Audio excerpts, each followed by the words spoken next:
Maka bayangkan seorang manusia tenggelam dengan keringatnya, menunggu dengan sangat lamanya. Bukankah ini sangat kepayahan? Dan dia tidak dimatikan ketika dia tenggelam dengan keringatnya, namun merasakan dengan kepayahan yang luar biasa.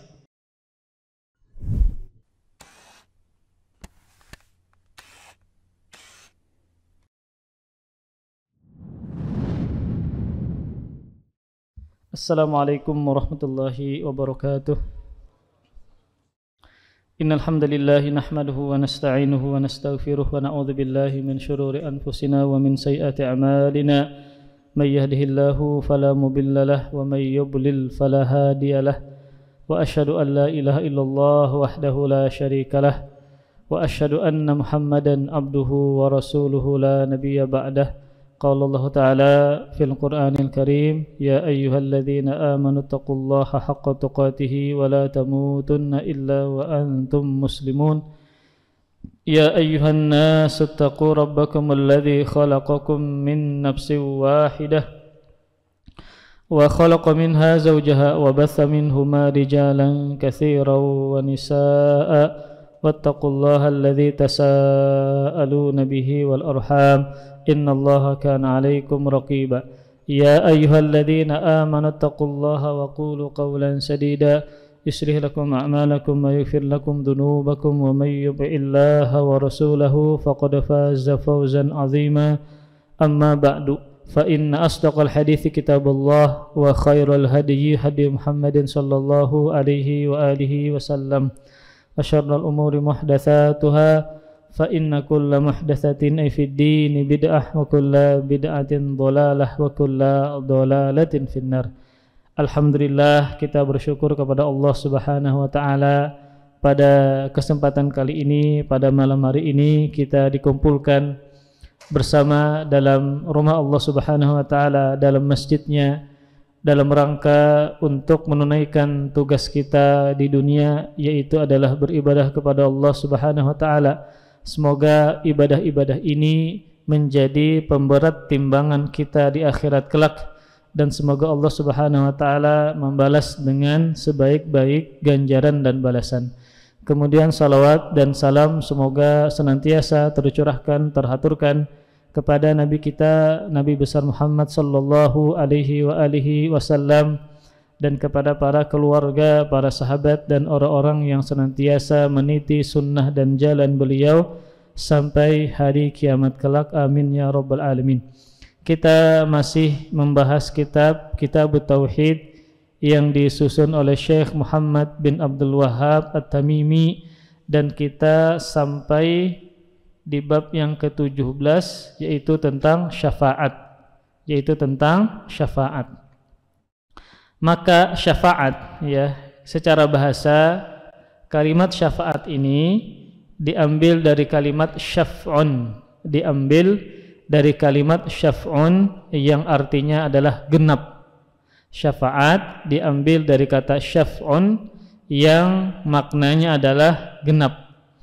Maka orang yang meminta syafaat, dia meminta kepada pemberi syafaat agar si pemberi syafaat ini meminta bantuan kepada pihak ketiga, sehingga yang awalnya dia sendiri, maka dia menjadi digenapkan oleh pemberi syafaat. Jadi ketika misalnya ada seorang umat, ya, kemudian dia meminta bantuan, meminta pertolongan di hari kiamat, dia datang kepada nabinya misalnya, maka yang asalnya dia sendiri menjadi berdua, berarti dia genap. Itu secara bahasa, kemudian dikaitkan dengan makna secara istilah. Adapun makna istilah syar'i syafaat yang kita bahas ini adalah, yaitu at-tawassutu bil ghairi fi jalbil manfa'ah au daf'il madarrah. Maka syafaat menurut istilah syar'i yang kita bahas adalah menjadi perantara atau menjadi penengah bagi orang lain untuk mendatangkan manfaat atau untuk menolak bahaya. Menjadi atau membuat perantara bagi orang lain atau menjadi penengah bagi orang lain untuk mendatangkan manfaat atau untuk menolak bahaya. Kemudian syafaat yang diterima Allah Subhanahu wa taala adalah kalau dia memenuhi 3 syarat. Kalau dia memenuhi 3 syarat. Yang pertama adalah iznullah lisyafi', yaitu izin Allah bagi yang akan memberikan syafaat. Seperti Rasulullah sallallahu alaihi wasallam diizinkan oleh Allah memberikan syafaat. Maka yang pertama adalah izin Allah bagi yang memberikan syafaat. Seperti misalnya syafaat yang umum para malaikat, orang-orang soleh, anak-anak kecil ya, yang meninggal dunia, yang tidak balik, maka dia diizinkan Allah untuk memberikan syafaat untuk kedua orang tuanya dan seterusnya. Kemudian juga terkadang ibadah juga bisa memberikan syafaat kepada yang melakukan ibadah tersebut ya. Seperti Al-Qur'anul Karim ya, seperti berpuasa juga. Di antara dalilnya adalah sabda Rasulullah sallallahu alaihi wasallam, hadis yang dikeluarkan oleh Imam Muslim, Iqra'ul Qur'an fa innahu ya'ti yaumal qiyamah syafi'an li ashabih. Bacalah Al-Qur'an karena sesungguhnya Al-Qur'an datang pada hari kiamat memberikan syafaat bagi yang membacanya, bagi yang mengamalkan isinya. Maka Al-Quran nanti pada hari kiamat, maka dia akan memberikan syafaat bagi orang yang membaca dan mengamalkannya. Jadi syarat yang pertama adalah izin Allah bagi yang akan memberikan syafaat. Kemudian syarat yang kedua, ridha Allah kepada yang akan diberikan syafaat. Ridha Allah kepada orang yang akan diberikan syafaat. Kemudian syarat yang ketiga, Allah Subhanahu wa taala memberikan syafaat hanya kepada orang-orang yang bertauhid. Allah Subhanahu wa taala memberikan syafaat hanya kepada orang-orang yang bertauhid. Ulang-ulang, syarat yang pertama izin Allah bagi orang yang memberi syafaat. Syarat yang kedua, ridha Allah bagi orang yang akan diberikan syafaat baginya. Maksudnya adalah orang ketiga ya. Jadi di sini ada Allah Subhanahu wa taala, kemudian Allah mengizinkan kepada orang yang memberikan syafaat. Misal Rasulullah sallallahu alaihi wasallam. Kemudian syarat yang kedua adalah ridha Allah kepada orang yang diberikan syafaat baginya. Maksudnya misalnya Rasulullah memberikan syafaat kepada umatnya, maka umatnya ini, orang ketiga ini, dia harus mendapatkan ridha Allah Subhanahu wa taala. Jadi misal kalau dia diizinkan Allah memberikan syafaat, contoh Rasulullah sallallahu alaihi wasallam, maka apakah Rasulullah bisa memberikan syafaat kepada orang kafir? Maka jawabannya tidak, karena terhenti dari syarat yang kedua, Allah tidak meridhai orang kafir.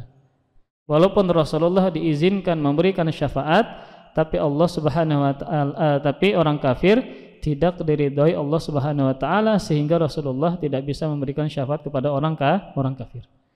Jadi yang pertama adalah izin Allah bagi orang yang memberikan syafaat, yang kedua ridha Allah bagi orang yang akan diberikan syafaat baginya, ini orang yang ketiga seperti umatnya, orang yang melakukan dosa-dosa besar dan seterusnya. Kemudian syarat yang ketiga, ini tambahan dari penjelasan Ustadz Yazid, yaitu Allah hanya memberikan syafaat kepada orang-orang yang bertauhid. Allah hanya memberikan syafaat kepada orang-orang yang mentauhidkan Allah Subhanahu wa taala. Kemudian orang-orang kafir atau musyrikin ya, mereka menyembah berhala karena tujuannya adalah agar berhala ini bisa memberikan syafaat untuk mereka di sisi Allah Subhanahu wa taala. Kan ada tujuan ya. Ada dua tujuan orang musyrikin menyembah berhala. Yang pertama tujuannya adalah agar berhala-berhala ini mendekatkan diri mereka kepada Allah, yang pertama. Yang kedua, agar berhala ini nantinya pada hari kiamat bisa memberikan syafaat untuk mereka di sisi Allah Subhanahu wa taala. Namun apakah berhala ini bisa memberikan syafaat? Maka jawabannya tidak. Karena Allah tidak mengizinkan berhala memberikan syafaat. Dan juga Allah tidak meridai orang musyrikin itu diberikan syafaat. Kemudian syarat yang ketiga, syafaat hanya milik orang yang mentauhidkan Allah Subhanahu wa taala. Maka berarti orang musyrikin tidak bisa mendapatkan syafaatnya Allah Subhanahu wa taala. Kemudian di antara dalil ya yang menunjukkan bahwa orang musyrikin ini menyembah berhala agar berhala ini mendekatkan mereka kepada Allah. Jadi sebenarnya tujuan mereka memang benar untuk Allah, tapi caranya salah. Agar berhala ini ketika dia disembah, dia mendekatkan si penyembahnya kepada siapa? Allah Subhanahu wa taala. Dalam Quran surah Az-Zumar ayat 3 firman Allah Subhanahu wa taala yang menghikayatkan perkataan orang musyrikin mengatakan ma na'buduhum illa liyuqarribuna ilallahi zulfa. Mereka mengatakan kami tidak menyembah mereka, para berhala ini, para sesembahan ini, melainkan supaya mereka mendekatkan kami kepada Allah Subhanahu wa taala dengan sedekat-dekatnya. Jadi sebenarnya tujuan mereka ini sangat bagus agar dekat dengan Allah. Tapi caranya adalah dengan menyembah kepada si berhala-berhala. Kemudian tujuan yang kedua ya, mereka menyembah berhala adalah agar si berhala ini nantinya di hari kiamat bisa memberikan syafaat kepada mereka, kepada para penyembahnya di sisi Allah Subhanahu wa taala. Sehingga si para penyembah ini mendapatkan manfaat dan tidak mendapatkan mudarat. Mereka akan mendapatkan maslahat dan tidak mendapatkan mudarat di hari kiamat. Tentang tujuan yang kedua ini Allah juga menyebutkan dalam surah Yunus ayat 18, wa ya'buduna min dunillahi ma la yadurruhum wa la yanfa'uhum wa yaquluna haula'i syufa'auna indallah. Dan mereka menyembah selain Allah apa yang tidak dapat mendatangkan kemudaratan kepada mereka dan tidak juga kemanfaatan. Jadi ketika mereka menyembah berhala, maka berhala-berhala ini, maka sesembahan ini pada dasarnya mereka tidak bisa mendatangkan mudarat dan juga tidak menarik manfaat. Kemudian dan mereka mengatakan itu adalah para pemberi syafaat kepada kami di sisi Allah Subhanahu wa taala. Jadi memang tujuannya adalah baik agar mereka selamat dari siksa Allah, marahnya Allah dengan apa? Perantara si berhala ini, yang mana berhala ini memberikan syafaat, memberikan pertolongan mereka di hari kiamat. Namun caranya salah. Nah, berkaitan dengan syafaat ini, penulis membawakan beberapa dalil. Dalil yang pertama adalah surah Al-An'am ayat 51. Firman Allah Subhanahu wa taala, wa anzir bihil ladzina yakhafuna ay yuhsyaru ila rabbihim laisa lahum min dunihi waliyyun wala syafi'un la'allahum yattaqun. Kata Allah Subhanahu wa taala, dan berilah peringatan dengan apa yang telah diwahyukan tersebut kepada orang-orang yang takut akan dikumpulkan kepada Rabb mereka dalam kurung pada hari kiamat, sedangkan mereka tidaklah mempunyai seorang pelindung dan tidak mempunyai pemberi syafaat pun selain Allah Subhanahu wa taala. Kemudian Allah menekankan agar mereka bertakwa kepada Allah Subhanahu wa taala. Maka di ayat ini Allah menekankan bahwa tidak ada pelindung dan tidak ada pemberi syafaat selain siapa? Allah Subhanahu wa taala. Maka segala perlindungan, segala syafaat itu bermuara hanya pada Allah Subhanahu wa taala. Maka maksud dari ayat ini adalah Allah memerintahkan kepada nabinya yaitu Nabi kita Muhammad sallallahu alaihi wasallam, agar memberi peringatan kepada orang-orang beriman yang takut hari akhirat. Jadi kita ini, orang beriman ini diperintahkan agar takut dan khawatir terhadap hari kiamat. Makanya Rasulullah sallallahu alaihi wasallam memberikan peringatan kepada mereka agar mereka orang beriman ini menyikapi rasa takut mereka dengan ketaatan dan amal soleh. Takut akan dihisab dan padang mahsyar. Jadi takut akan dihisab. Hisab adalah perhitungan atau audit ya. Nah, hisab ini termasuk bagian dari fase hari kiamat, yang mana kita pernah sebutkan bahwa hisab ada tiga jenis. Hisab ada 3 jenis. Hisab yang paling utama, yang paling membahagiakan adalah ketika dia masuk surga tanpa hisab dan tanpa azab. Ketika dia masuk surga tanpa hisab dan tanpa azab. Kemudian ringkasnya, hisab yang kedua adalah ini hisab yang umum terjadi bagi orang beriman, adalah hisaban yasira. Hisab yang ringan, hisab yang sedikit. Tidak semua kesalahan-kesalahan dia dihisab oleh Allah Subhanahu wa taala. Ini namanya apa? Hisaban yasira. Kemudian hisab yang paling sulit adalah hisab munaqasyah. Artinya adalah hisab yang detail, hisab yang rinci, yang semuanya dia dihisab.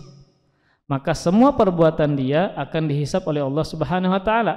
Maka hisab yang munaqasyah ini, yang detail ini, yang rinci ini membuat si hamba ini tersiksa sebelum dia masuk ke dalam neraka. Makanya Rasulullah sallallahu alaihi wasallam pernah bersabda, "Man nuqish faqad udzib." Barang siapa yang dihisab dengan hisab munaqasyah, dengan detail, dengan rinci, maka dia sungguh telah diazab oleh Allah Subhanahu wa taala. Ini konteksnya belum mereka masuk ke dalam neraka, enggak, tetapi ketika mereka dihisab dengan hisab yang rinci, detail, maka mereka tersiksa dengan hisab tersebut. Nah, jadi Rasulullah sallallahu alaihi wasallam memberikan peringatan kepada orang beriman akan takutnya mereka dengan peristiwa hisab pada hari kiamat. Kemudian juga Rasulullah sallallahu alaihi wasallam memberikan peringatan kepada orang beriman agar mereka takut dengan peristiwa yang terjadi di padang mahsyar. Peristiwa apa? Yang terjadi di padang mahsyar setelah manusia dibangkitkan dari kubur mereka dalam keadaan telanjang, tanpa alas kaki dan tanpa dikhitan, semuanya telanjang. Kemudian mereka bercucuran keringat mereka sesuai dengan amalan mereka masing-masing, karena matahari didekatkan dengan jarak 1 mil sehingga mereka kepanasan. Walaupun matahari didekatkan dengan sedekat-dekatnya kepada manusia, namun mereka tidaklah binasa, tapi mereka mendapatkan kepayahan yang luar biasa. Maka ketika mereka menunggu untuk dihisab di padang mahsyar, maka manusia seluruhnya mendapatkan kepayahan dan kesulitan yang sangat berat. Sehingga mereka apa? Mencari para rasul, mencari para nabi untuk minta syafaat. Jadi fase yang sangat sulit ketika mereka di padang mahsyar ingin ke fase selanjutnya, maka di padang mahsyar itu mereka mendapatkan kesulitan yang luar biasa. Menunggu untuk dihisab itu sangatlah sulit dan payah. Nah, maka maksud dari ayat ini adalah ulun-ulang Rasulullah sallallahu alaihi wasallam memerintahkan kepada Nabi kita Muhammad sallallahu alaihi wasallam agar memberikan peringatan kepada orang beriman yang mereka harus takut dengan hari akhirat, karena di dalamnya diantaranya terdapat peristiwa hisab dan padang mahsyar. Bahwasanya mereka tidaklah mempunyai pemberi syafaat pada hari kiamat, kecuali tadi dengan izin Allah Subhanahu wa taala. Maka ini menunjukkan bahwasanya syafaat itu sumbernya dari siapa? Dari Allah Subhanahu wa taala. Maka ada beberapa faidah dari ayat yang kita baca tadi. Yang pertama adalah bahwa yang paling menyelamatkan seseorang pada hari kiamat kelak adalah ketakwaannya sendiri. atau amal solehnya sendiri, baru hal-hal yang lain. Maka yang paling utama yang menyelamatkan dia pada hari kiamat adalah amal soleh dia masing-masing. Jadi ketakwaan dia masing-masing. Maka itulah yang menyelamatkan dia dari kesulitan-kesulitan pada hari kiamat. Kemudian faedah yang berikutnya, ayat ini menafikan adanya pemberi syafaat. Maksudnya adalah syafaat yang tidak diizinkan oleh Allah Subhanahu wa taala, seperti syafaat yang diharapkan oleh kaum musyrikin ketika mereka menyembah berhala. Karena berhala tidak diizinkan oleh Allah Subhanahu wa taala untuk memberikan syafaat. Berhala dan patung ya, atau orang-orang soleh yang mana mereka disembah, maka mereka ini tidak bisa memberikan syafaat kepada para penyembahnya. Kemudian faedah yang ketiga dari ayat ini adalah, namun ayat ini tidak menafikannya adanya syafaat yang ditetapkan oleh syariat. Kenapa? Karena ada dalil-dalil yang lain yang menetapkan adanya syafaat pada hari kiamat, tentunya dengan izin dan ridha Allah Subhanahu wa taala. Kemudian di antara faedah yang lain dari hadis ini yang disebutkan oleh Ustaz Yazid adalah disyariatkan memberikan nasihat dan peringatan tentang hari kiamat. Jadi disyariatkan memberikan nasihat dan peringatan, terlebih nasihat tadi, peringatan tadi isinya apa? Tentang hari kiamat. Jadi makanya di antara buah atau manfaat kita beriman dengan hari kiamat adalah agar kita terhibur dengan sesuatu yang kita tidak dapatkan di dunia, tapi kita dapatkan di mana? Di akhirat. Kalau kita bisa sabar ketika kita kehilangan dunia, maka ganjarannya pian dapatkan di mana? Di akhirat kelak. Karena tidak semua manusia itu diberikan rezeki yang sama. Maka tidak semua manusia itu ya, ada yang musibahnya besar, ada yang musibahnya kecil. Maka ketika kita misalnya dalam hal berkaitan masalah rizki, ada yang banyak dan ada yang sedikit, qadarullah, kita ditakdirkan sedikit, maka kita terhibur dengan adanya hari kiamat. Maka sesakit apapun seseorang itu hidup di dunia, maka pasti dia akan meninggal dunia. Maka dengan bertemu dengan Allah Subhanahu wa taala, kalau dia sabar dengan kesulitan tersebut, maka dia mendapatkan banyak pahala di sisi Allah Subhanahu wa taala yang akan dia manfaatkan pada hari kiamat. Maka benarlah, ini ulun sering ulang juga, ada perkataan salah seorang ulama salafus saleh, dia mengatakan yang intinya adalah kalau bukan karena musibah di dunia, maka kita akan rugi di akhirat. Kalau bukan karena musibah di dunia, kita akan rugi di akhirat. Kenapa demikian? Karena dengan adanya musibah yang bertubi-tubi, yang menumpuk, yang kita hadapi, maka kalau kita hadapi dan sikapi dengan sabar, maka pian akan mendapatkan pahala yang besar di sisi Allah. Kapan? Pada hari kiamat. Kita ini jujur palah, beribadah ini seadanya, menuntut ilmu terkadang setahun sekali pas daurah aja. Lalu bagaimana cara Allah memperbanyak pahala kita? Dengan memberikan musibah. Tapi syaratnya harus bisa sabar. Ya. Kalau kita kan sembahyang, nang wajibnya aja terkadang gitu. Kemudian berzikir juga jarang. Baca Quran terkadang kawas sehari selembar, seminggu kada awal lagi. Jadi kita ini terhadap ibadah-ibadah sangat sedikit dibandingkan dengan para sahabat dan seterusnya. Lalu tadi bagaimana caranya Allah Subhanahu wa taala memberikan kita pahala, meninggikan derajat kita, menghapuskan dosa kita, maka dikirimlah musibah-musibah kepada kita. Makanya semakin soleh, semakin imannya tinggi, maka semakin besar apa? Ujiannya. Yang mana ketika orang soleh ini, ketika orang imannya kuat ini diberikan musibah yang sangat besar, sejatinya adalah agar dia bisa menyikapi dengan sabar sehingga dia banyak mendapatkan pahala di sisi Allah Subhanahu wa taala pada hari kiamat. Makanya seseorang itu harus senantiasa berbaik sangka kepada Allah ketika Allah memberikan musibah dan ujian kepada dia. Entah ujian berkaitan dengan pasangan, anak, ekonomi, tetangga, kawan dan seterusnya, maka sejatinya musibah-musibah tadi adalah untuk memperbanyak pahala kita, menghapuskan dosa kita dan meninggikan derajat kita di sisi Allah Subhanahu wa taala. Sehingga pian bisa sabar ketika mengetahui ilmu yang seperti ini, bahwasanya sejatinya orang yang mendapatkan musibah sebenarnya Allah menginginkan dia dalam kebaikan. Makanya dalam sebuah hadis yang dikeluarkan oleh Imam Bukhari, Rasulullah sallallahu alaihi wasallam bersabda, "Man yuridillahu bi khairan yusibu minhu." Barang siapa yang Allah inginkan kebaikan untuknya, niscaya Allah akan memberikan musibah kepada dia.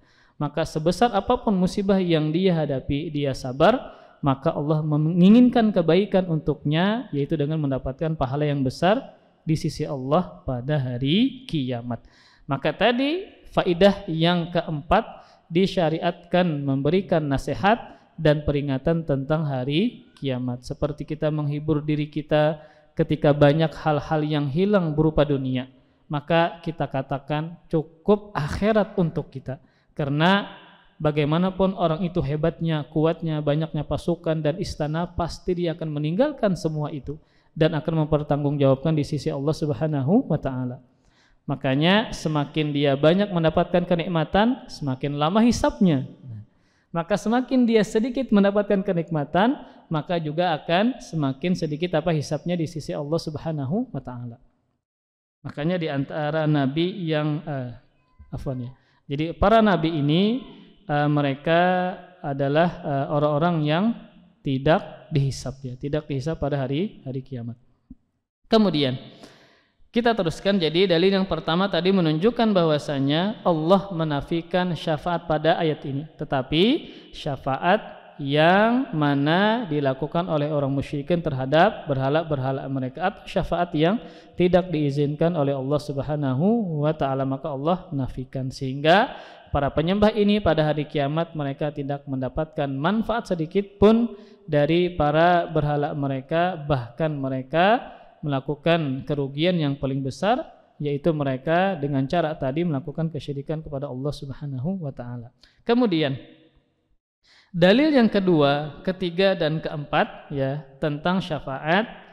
Yang pertama adalah surah Az-Zumar ayat 44, dalil yang kedua firman Allah Subhanahu wa taala, "Qul lillahish syafa'atu jami'a." Katakanlah wahai Muhammad, hanya milik Allah lah syafaat tersebut semuanya. Jadi di sini Allah mempertegas bahwa hanya milik Allah lah semua syafaat tersebut. Kemudian dalil yang ketiga, surah Al-Baqarah ayat 255. Man dzalladzi yashfa'u 'indahu illa biiznih. Tidak ada seorang pun yang dapat memberikan syafaat di sisi Allah tanpa seizinnya. Jadi syaratnya apa? Dia harus mendapatkan izin dari Allah Subhanahu wa taala. Kemudian dalil yang keempat berkaitan dengan syafaat, surah An-Najm ayat 26. Wa kam mim malakin fis samawati la tughni syafa'atuhum syai'an illa mim ba'di ay ya'dzanallahu liman yasha'u wa yarda. Dan berapa banyak malaikat di langit? Tentu jumlahnya sangat banyak, melebihi jumlah manusia di dunia ya. Ini dibuktikan dari jumlah turunnya mereka berduyun-duyun sangat banyak ketika di malam Al-Qadar. Ya, di malam Al-Qadar. Makanya di antara makna Al-Qadar adalah dayiq, sempit. Maknanya apa? Sempit. Karena pada malam tersebut Nabi menyebutkan dalam sebuah hadis, turun malaikat sehingga bumi ini sesak sempit dengan jumlah para malaikat. Ketika mereka turun ke bumi pada saat malam Lailatul Qadar menyambut hamba Allah yang beribadah kepada Allah Subhanahu wa taala, jumlah mereka turun itu lebih banyak dibandingkan jumlah apa? Jumlah kerikil, jumlah apa? Pasir, subhanallah. Itu menunjukkan apa? Jumlah mereka sangat banyak. Maka Lailatul Qadar di antara maknanya adalah malam yang sempit, malam yang sesak, malam yang jejal. Karena pada malam tersebut malaikat turun dengan jumlah yang sangat banyak, sehingga dunia ini, bumi ini sempit, sesak, jejal dengan jumlah para malaikat.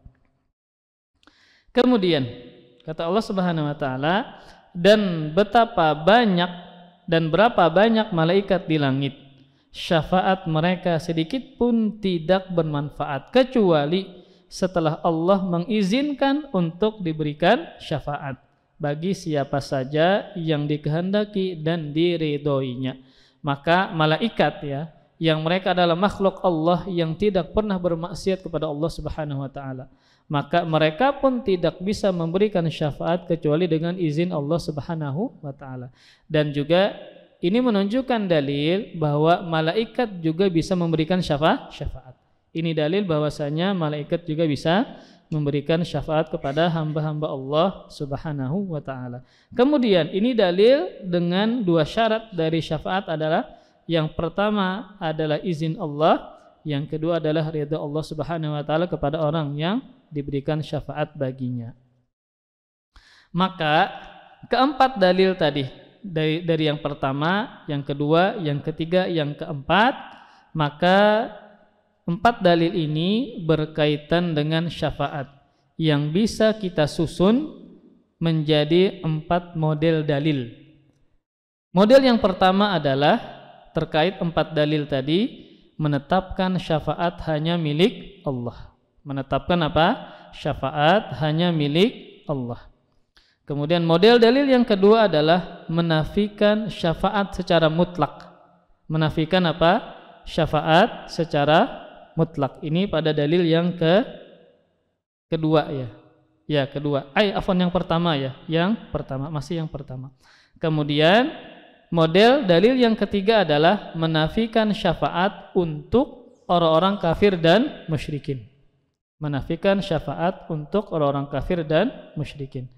Kemudian model dalil yang keempat adalah menetapkan syafaat jika terpenuhi syaratnya. Menetapkan syafaat jika terpenuhi syaratnya. Yang pertama adalah izin Allah kepada pemberi syafaat. Kemudian syarat yang kedua ridha Allah kepada pemberi syafaat, atau ridha Allah kepada yang diberikan syafaat darinya ya. Jadi Allah Subhanahu wa taala mengizinkan kepada Nabi Muhammad, maka ini syarat yang pertama. Kemudian syarat yang kedua, Allah ridhoi orang yang Rasul berikan syafaat, misalnya salah satu umatnya, maka ini syarat yang kedua. Kemudian syarat yang ketiga yang disebutkan oleh Ustaz Yazid adalah bahwa Allah memberikan syafaat hanya kepada orang yang mentauhidkan Allah Subhanahu wa taala. Kepada apa? Kepada orang yang mentauhidkan Allah Subhanahu wa taala. Kemudian tadi ulun sebutkan model dalil yang pertama. Dari keempat dalil yang pertama adalah syafaat hanya milik Allah Subhanahu wa taala. Ini dalil yang kedua. Firman Allah Subhanahu wa taala, "Qul lillahi syafa'atu jami'a." Katakanlah wahai Muhammad, hanya milik Allah lah syafaat itu semua. Kemudian model yang kedua adalah dalil-dalil yang menafikan syafaat secara mutlak. Seperti firman Allah Subhanahu wa taala dalam surah Al-Baqarah ayat 254. Ya ayyuhalladzina amanu anfiqu mimma razaqnakum min qabli ay ya'tiya yaumul la bay'un fihi wala khullah wala syafa'ah wal kafiruna humudz zalimun. Kata Allah Subhanahu wa taala, wahai orang-orang yang beriman, belanjakanlah, infakkanlah di jalan Allah sebagian dari rizki yang telah kami berikan kepada engkau sebelum datang hari yang pada hari tersebut tidak ada lagi jual beli, tidak bisa membelanjakan hartanya, dan tidak lagi ada syafaat. Dan orang-orang kafir itulah orang-orang yang melakukan kezaliman kepada Allah Subhanahu wa taala. Maka di sini ini menafikan syafaat secara mutlak. Kemudian model yang ketiga, dalil-dalil yang menafikan syafaat itu untuk siapa? Orang kafir dan musyrikin. Seperti firman Allah Subhanahu wa taala dalil yang kedua,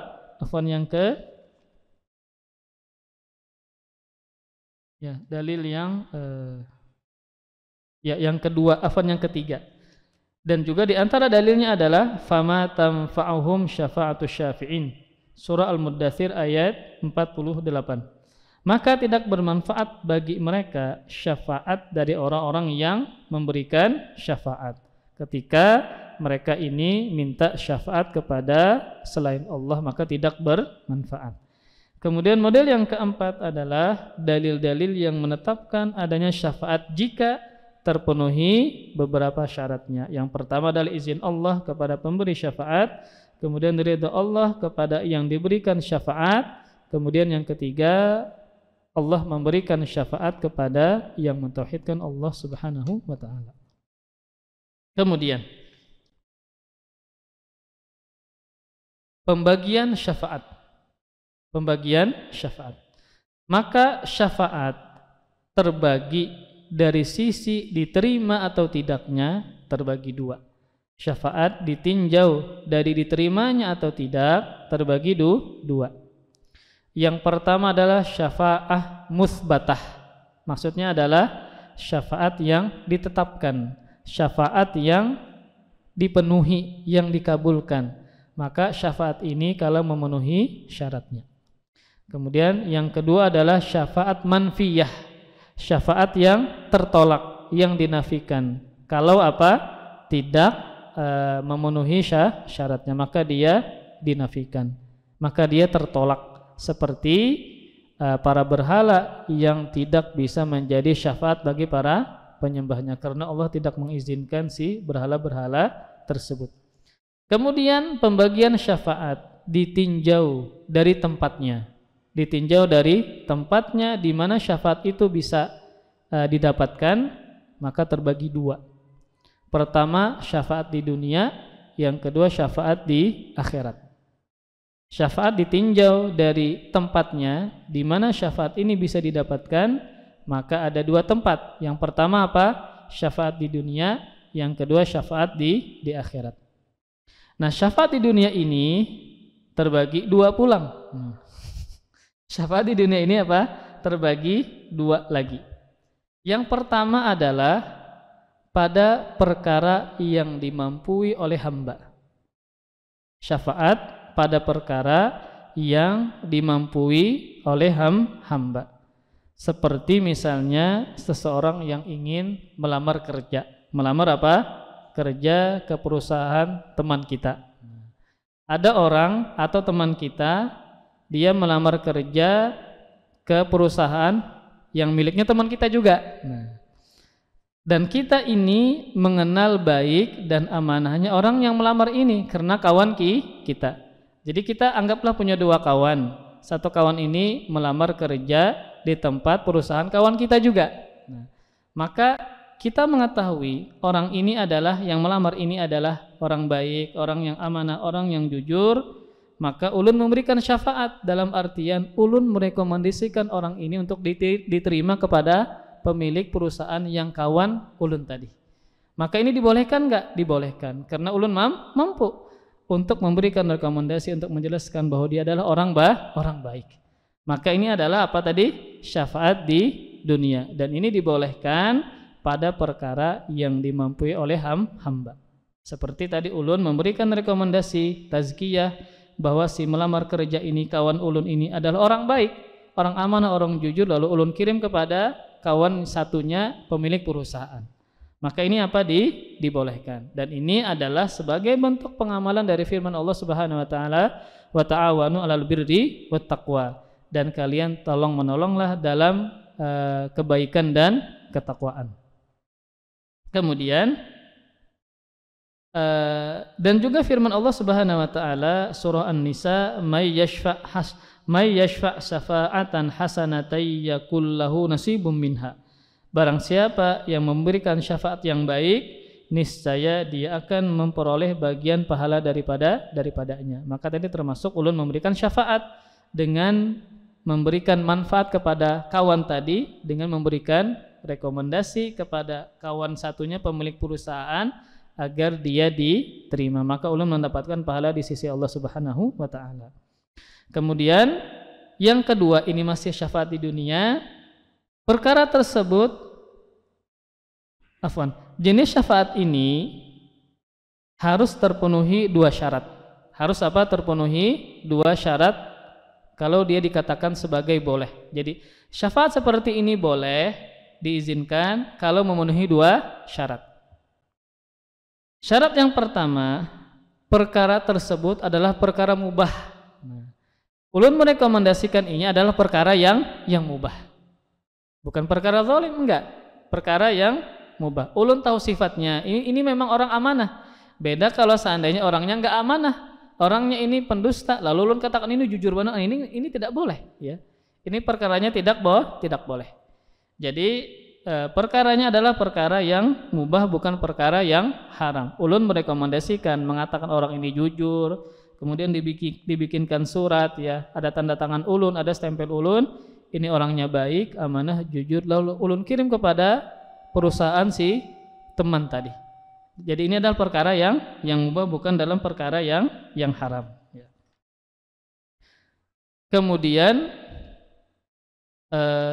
syarat yang kedua, ya, syafaat apa tadi di dunia yang dibolehkan adalah meyakini bahwa yang menentukan keberhasilan adalah Allah Subhanahu wa taala. Meyakini bahwa yang menentukan keberhasilan adalah Allah Subhanahu wa taala. Walaupun ulun memberikan rekomendasi, tetap si kawan ini ulun padahi. Akhirnya atau keputusannya ini pian harus berdoa kepada Allah Subhanahu wa taala. Agar apa? Agar pian diterima. Karena tetap keputusannya adalah dari Allah Subhanahu wa taala.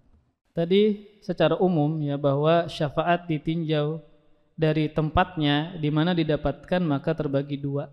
Yang pertama adalah syafaat di dunia, yang kedua adalah syafaat di akhirat. Syafaat di dunia terbagi dua. Yang pertama adalah pada perkara yang dimampui oleh hamba, yang kedua pada perkara yang tidak dimampui oleh hamba. Nah, perkara yang dimampui oleh hamba ini boleh kalau memenuhi dua syarat. Syarat yang pertama adalah perkara tersebut adalah perkara yang mubah.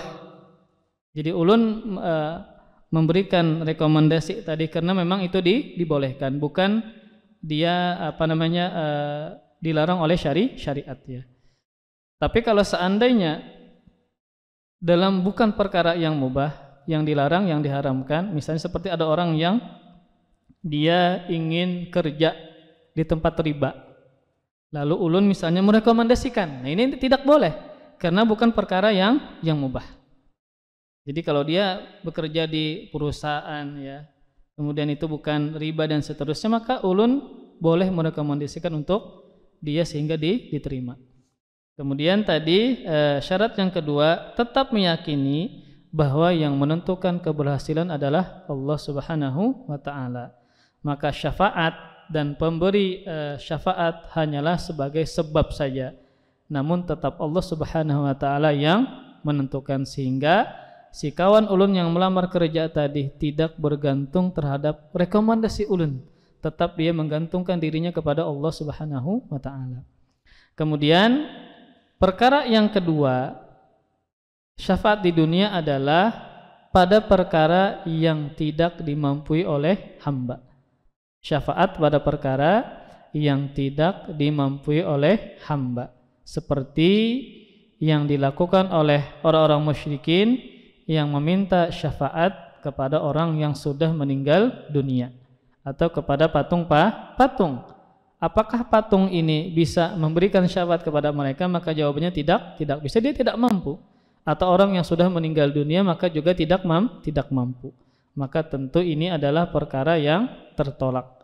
Seperti misalnya ketika ada orang yang datang ke kuburan, ya, kemudian lalu dia meminta kepada si penghuni kubur agar penghuni kubur ini memberi syafaat kepada dia ketika dia berurusan di dunia misalnya, maka ini tentu tertolak karena yang meninggal ini tidak mampu untuk melakukan hal tersebut karena dia sudah meninggal dunia. Kemudian pembagian kedua dari syafaat ditinjau dari tempatnya adalah syafaat di akhirat. Syafaat di akhirat. Nah, syafaat di akhirat ini terbagi dua lagi. Nah, terbagi apa? Dua lagi. Yang pertama syafaat khusus Nabi, yang kedua adalah syafaat yang umum untuk malaikat kah, nabi-nabi yang lain kah, kemudian orang soleh kah, dan seterusnya. Jadi syafaat di akhirat terbagi dua. Yang pertama adalah syafaat khusus untuk Nabi kita Muhammad sallallahu alaihi wasallam. Yang kedua syafaat yang umum, entah tadi sebagian amal soleh, kemudian teman-teman yang soleh, anak-anak yang soleh, para malaikat, nabi-nabi yang lain. Ini masuknya kategori adalah syafaat yang umum. Yang pertama adalah syafaat khusus yang hanya diberikan kepada siapa? Rasulullah sallallahu alaihi wasallam. Maka di antara syafaat yang khusus yang hanya Nabi saja yang diberikan, yang diizinkan adalah yang disebut dengan asy-syafaatul uzma. Apa arti secara bahasa? Syafaat yang besar.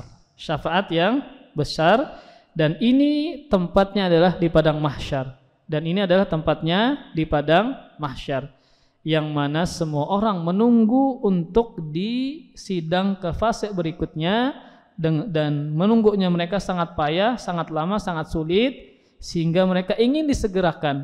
Lalu apa? Rasulullah meminta kepada Allah agar mereka dipercepat prosesnya, dipercepat apa? Di padang mahsyar, kemudian menuju ke fase hisab dan seterusnya.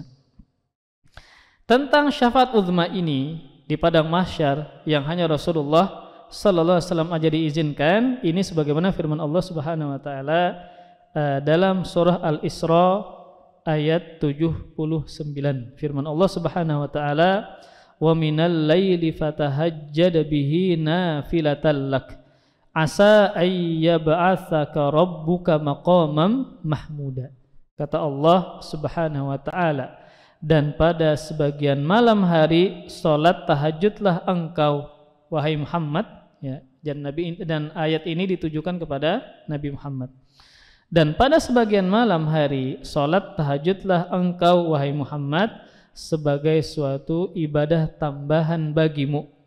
Mudah-mudahan atau semoga Tuhanmu, semoga Rabbmu mengangkat kamu ke tempat yang terpuji. Nah, maka apa makna dari tempat yang terpuji yang Allah berikan kepada siapa? Rasulullah sallallahu alaihi wasallam. Maka maksudnya adalah syafaat. Maka maksudnya adalah syafaat, sebagaimana ketika manusia akan dibangkitkan pada hari kiamat kelak, kemudian mereka berkumpul di padang mahsyar dari manusia yang pertama, ya, kemudian sampai ke umat yang terakhir dikumpulkan dalam satu padang, ya, dalam kondisi tadi telanjang, tanpa alas kaki dan tanpa dikhitan. Kemudian matahari berjarak 1 mil, sangat dekat, ya. Yang kalau di dunia kita itu didekatkan dengan mata ini jarak 1 mil, kita pasti akan apa, Pak? Hancur terbakar. Namun di akhirat Allah kuatkan fisik kita sehingga kita tidak terbakar dan hancur walaupun matahari didekatkan. Namun tetap manusia mendapatkan kondisi yang sangat payah, lagi sangat kesulitan. Di antara kepayahannya adalah tadi bahwa bercucuran keringat tergantung amalan mereka masing-masing. Ada paluhnya keringatnya sendiri sampai mata kaki, ada sampai lutut, ada sampai pinggang, hiqwaihi, ya. Ada yang sampai menenggelamkan dia. Ini berarti sudah di atas hidung. Nah, keringatnya sendiri apa? Menenggelamkan orang tersebut. Maka bayangkan seorang manusia tenggelam dengan keringatnya, menunggu dengan sangat lamanya. Bukankah ini sangat kepayahan? Dan dia tidak dimatikan ketika dia tenggelam dengan keringatnya, namun merasakan dengan kepayahan yang luar biasa. Ini bayangkan, pian lama saja 5 menit bisa sudah meninggal dunia. Karena sudah tertutup 2 saluran nafas ini dengan banyu, ya. Kalau banyu laut kan masih mending, ini banyu keringat. Kalau keringat di dunia kan bau, ya, sangat, ya. Karena nyamanlah kita mencium bau keringat kita sendiri, ya. Maka ini adalah kesulitan yang luar biasa yang akan dialami oleh para manusia. Kemudian juga tadi tidak ada naungan, ya, kereda pohon, kereda kenopi, ya, kereda atap, ya, tanah lapang. Subhanallah, ya. Tanah lapang. Maka disinilah para manusia dengan kepayahan yang luar biasa, mereka mencari para nabi. Mereka mendatangi Nabi Adam. Nabi Adam minta uzur, tidak bisa memberikan syafaat. Mereka datang kepada Nabi Nuh dengan mengatakan, wahai Nuh, engkau adalah Rasul yang pertama, dan engkau adalah orang yang Allah namakan dengan abdan syakur, hamba yang pada bersyukur. Namun Nabi Nuh juga minta uzur, tidak bisa memberikan syafaat. Kepada Nabi Ibrahim, kepada Nabi Musa, kepada Nabi Isa, semuanya apa? minta uzur, tidak bisa memberikan syafaat. Akhirnya mereka datang kepada Rasulullah sallallahu alaihi wasallam, maka Rasulullah memberikan syafaat kepada mereka dengan berdoa kepada Allah Subhanahu wa taala agar proses mereka dicepatkan dari fase padang mahsyar tersebut. Kemudian tadi syafaat khusus yang untuk Nabi Muhammad yang pertama adalah syafaatul uzma. Maka syafaatul uzma ini bukan cuma kaum muslimin yang mendapatkannya. Maka selain mereka pun juga mendapatkan, sehingga dipercepat prosesnya dari padang mahsyar. Kemudian syafaat yang khusus untuk Rasulullah sallallahu alaihi wasallam juga adalah syafaat agar para penghuni surga segera memasuki surga. Jadi para penghuni surga ketika mereka dibukakan pintu surga untuk mereka, maka mereka disegerakan dengan sebab syafaat Rasul agar mereka segera masuk ke dalam surganya Allah Subhanahu wa taala.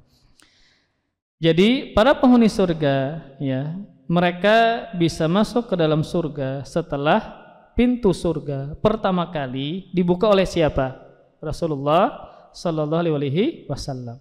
Dalam sebuah hadis yang dikeluarkan oleh Imam Muslim, Rasulullah sallallahu alaihi wasallam bersabda, "Ati babal jannah yaumal qiyamah fa astaftihu fayaqulul khazin man anta faqulu Muhammad fayaqul bika umirtu la aftahu li ahadin qablak." Pada hari kiamat aku mendatangi pintu surga, lalu aku minta agar dibukakan. Maka si penjaga khazin ini, tidak disebutkan namanya adalah Ridwan ya.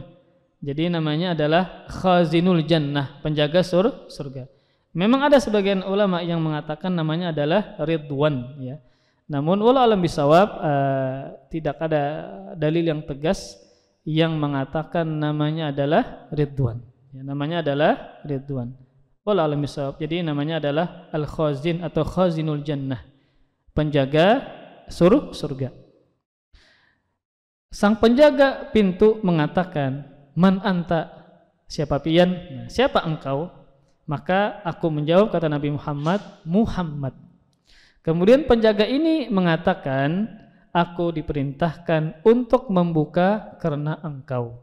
Maka malaikat ini meneruskan, "Tidak akan aku buka pintu surga bagi siapapun sebelum engkau." Nah, jadi ketika dibukakan, maka orang-orang yang sudah divonis masuk surga, maka mereka disegerakan masuk ke dalam surganya Allah Subhanahu wa taala karena Rasulullah memberikan syafaat kepada mereka.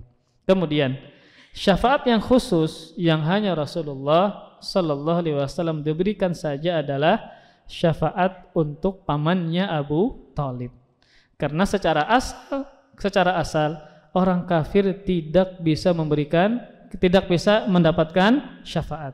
Tapi pengecualian khusus untuk siapa? Rasulullah sallallahu alaihi wasallam, maka beliau memberikan syafaat kepada pamannya Abu Thalib.